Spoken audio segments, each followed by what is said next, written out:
Okay, so I really wanted to go through Kirchhoffs Law in more detail in class, but we ran out of time. Probably too much tangential chatter from my behalf, so I'll own that one. But this is a very important example that contains some very fundamental stuff, and I really want everybody to understand it, so I wanted to post a video about it. Here we're going to use Kirchhoffs Law to solve this funny circuit where you have two batteries that are opposed, and it's not really clear which way the current is going to go. You could try to reason it, but you can't solve this circuit in the same way as we did in class with reducing resistors. If we could, that would be the way to go. As we'll see, Kirchhoff's law works, but it's kind of a cold, calculating, mechanistic way of doing it. It's just going to pump out a system of equations. We're going to turn the crank, and it'll tell us everything we need to know. So solving Kirchhoff's laws in a few simple steps. The first thing we actually want to do before we do anything in a problem like this is pick directions for all the currents. So let's do that. Let's say step one, pick directions for the current. Now, it doesn't matter. We're just going to guess. It doesn't matter whether or not we got it right or not. Let's just choose an example. I'm going to say current is going here, I1. We'll call this I2 and I3. It's probably wrong. Current's probably flowing opposite to I2. But what we're going to find out is that if we happen to have guessed wrong, the current's actually flowing the other way. When we solve for it, we'll just find that the current is negative. So 10 milliamps one way is negative 10 milliamps the other way. It's all equivalent. So it really is arbitrary.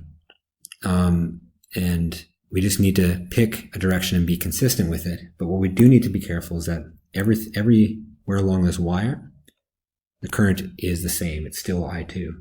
So maybe I'll just write that in there, that the current along any wire is got to be the same. And then we are just self-consistently going to go work through the equations. So first, we're going to look at Kirchhoff's current law. The sum of all the currents entering and leaving the node has to be zero. Now, what does that mean? Well, it means that if the current going in is equal to the current going out. It has to be, or else charge is going to accumulate.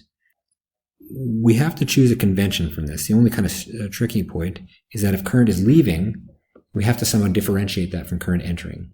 Now, if current is leaving, we're losing charge as time goes on, so it should be negative. We'll call that a negative current. If charge is entering, we'll call it positive. Okay, and from that, we're going to apply Kirchhoff's current laws. So let's label these nodes. We only got two of them. And see what Kirchhoff's current law says at each node. At node A, well, we have current I1 coming in and I2 and I3 leaving. So the law says I1 plus negative I2 plus negative I3 equals 0, or let's just isolate I3. I3 is equal to I1 minus I2. That's our first equation. Let's have a look at node B. Well, similarly, we have current I3 is probably going to be positive. I2 is also going to be positive, but I1 is negative because it's leaving. So we have basically the same equation. In fact, if I multiply by negative 1 or if I isolate I3, I get a redundant equation. We don't need it. We're going to find that a lot with Kirchhoff's law. Yeah, we'll cross it out. It's not like it's wrong. Is that you have redundancies. You have more equations than we do unknowns. So really we just have one equation from this. And this is kind of a characteristic quality of solving problems with Kirchhoff's laws. So step 3, we're now going to identify the loops, the voltage loops.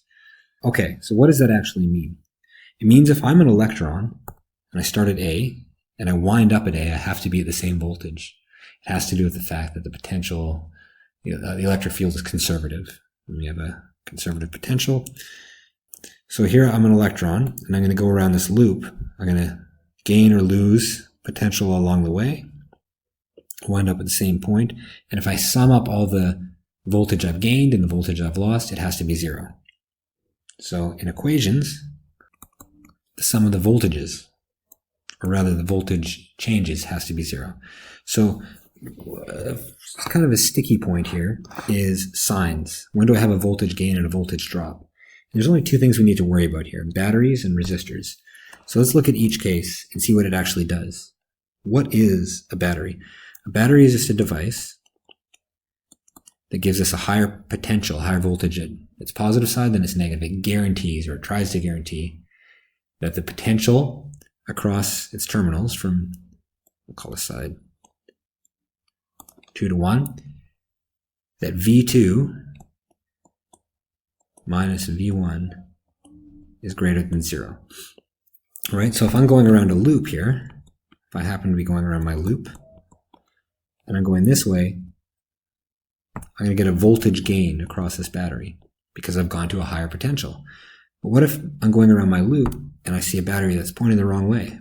Well, I've just gone from a higher to a lower potential, so my change in voltage is negative. Delta V is less than 0. Okay? Similarly, resistors, we have to worry about those. And there's only two cases as well. We're going to be going on our loop, and we're going to come across a resistor.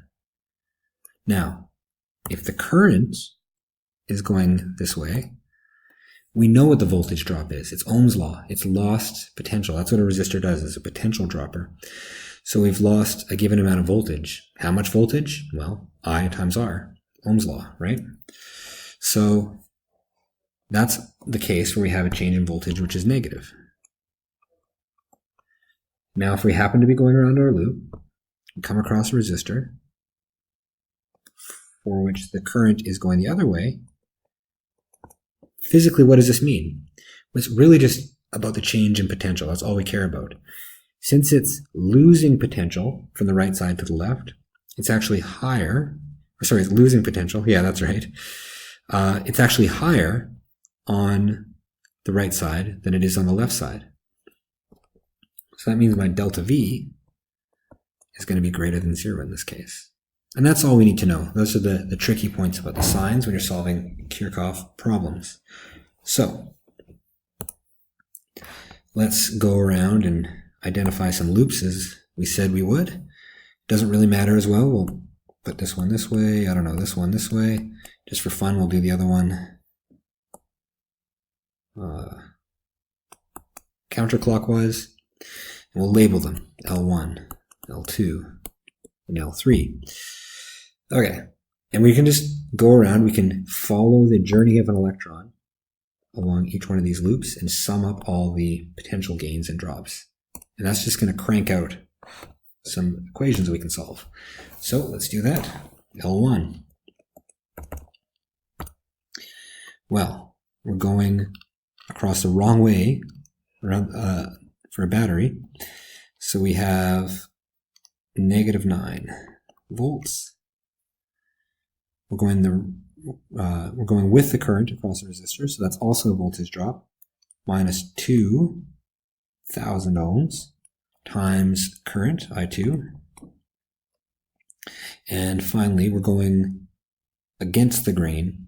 We're going against the current along for the center resistor. So we actually add plus 2,000 ohms times I3. Now, a little trick we're going to employ here. A trick is that we'll just measure resistance in kilo ohms, current in milliamps. So anytime we have I times R, it's going to be units of volts, and everything will be in volts. 10 to the plus 3, 10 to the minus 3, it's going to give us volts. Now everything is going to be in volts, so we won't bother writing units. Why? Well, laziness.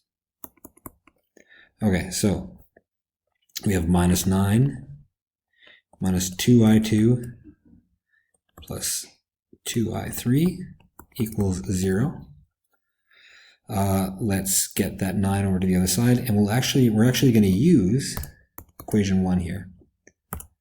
So we'll have 9 equals 2I3. I3 is I1 minus I2. We subtract I2.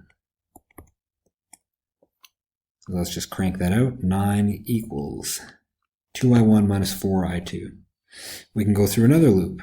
I don't know which way we're going to go. Let's choose L3 for fun. Looks like a good one. what do we got?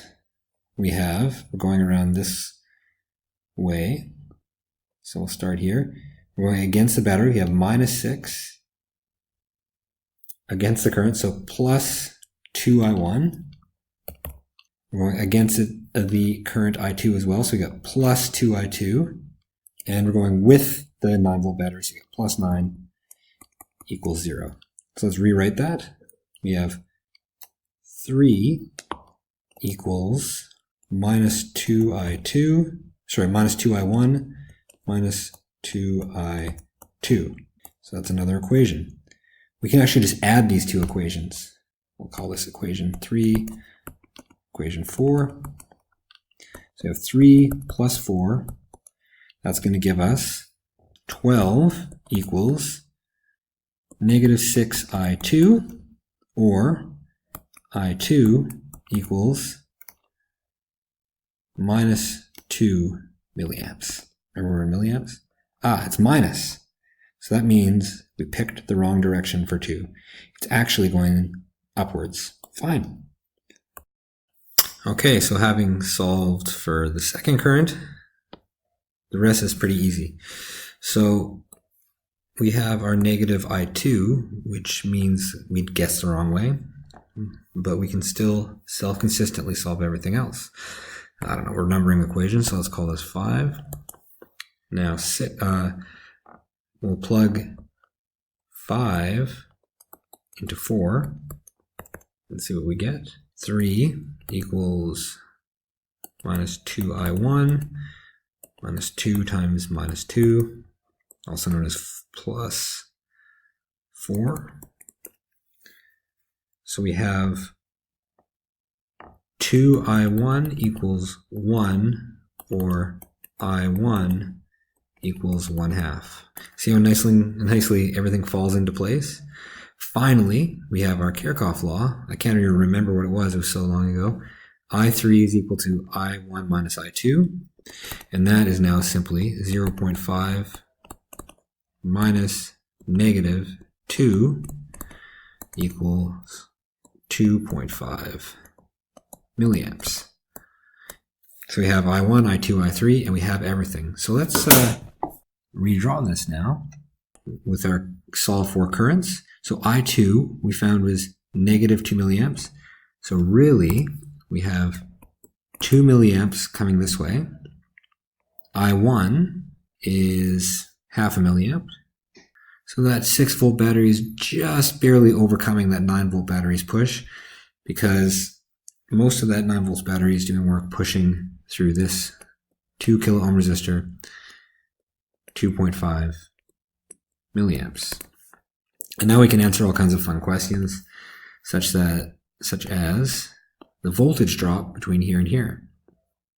Now if I look at the voltage VA minus VB, in other words the voltage across this resistor, I can now answer that. That's just IR, I3 times R, and that's going to be 2.5 milliamps times 2 kilo ohms, times 2,000 ohms,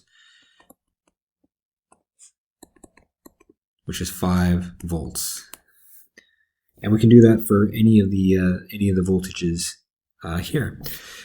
So that is the more drawn out version of how to solve a problem using Kirchhoffs laws.